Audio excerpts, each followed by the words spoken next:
scratch a bunch of different itches for me. It's like face-to-face social interaction. I love having to make interesting decisions. I've always been a board gamer as much as anyone who grows up in the US, but it wasn't until I played Catan and some of the modern board games 10 years ago, I realized that board game design has evolved and really became addicted to the industry.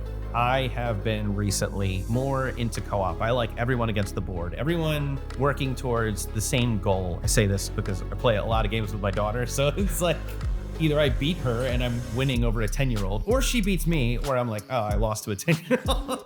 Both feel bad. I like theme or mechanics more. I think that whether mechanics are more important than theme or theme is more important than mechanics is a very ancient, very loud conversation that is sort of, it never stops occurring. I think theme's important. I am a diehard mechanics person. A lot of mechanics are repeated throughout games, and what makes them unique is how you apply given mechanics to the theme and the vibe of the game.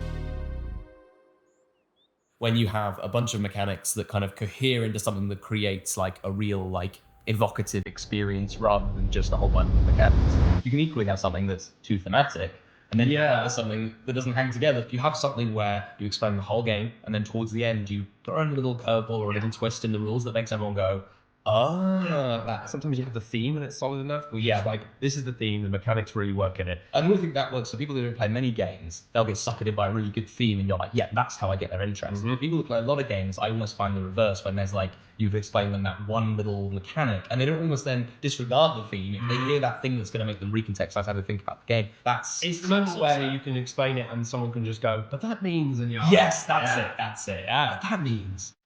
I have played literally thousands of board games, and the games that are going to go into my collection are games that do something new from a mechanic standpoint. That being said, I think theme is critical, especially when it comes to explaining mechanics. Perfect example, it's called Tea Garden. The game is all about growing tea, harvesting tea, selling it, and whatnot. There is a mechanic in there where your tea leaves age, and depending upon whether they're dried or not, when they age, they get worse, or if they're dried, they get better because they get fermented. Now, if I explain that to you like that with the background of tea, it's like, oh, that makes sense. Okay, I know what I'm doing. But if I just tell you, okay, leaves on this side get worse and leaves on that side get better, or this token on this side gets worse, the token on, you don't have something to ground it in. And so that's why I think theme is critical and can make a game that much richer. I really like wargaming for a lot of reasons.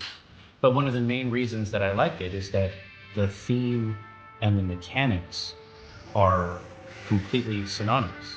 You're controlling a force of units that all essentially have a shared purpose. And that's made manifest inside the rules directly, how they move around on the board, what sorts of effects, what kind of relationships individual models have with each other. The overlaps between the theme of the game and the actual mechanics. They're literally the same thing. I never thought about it before, but I think that's probably why I like it so much.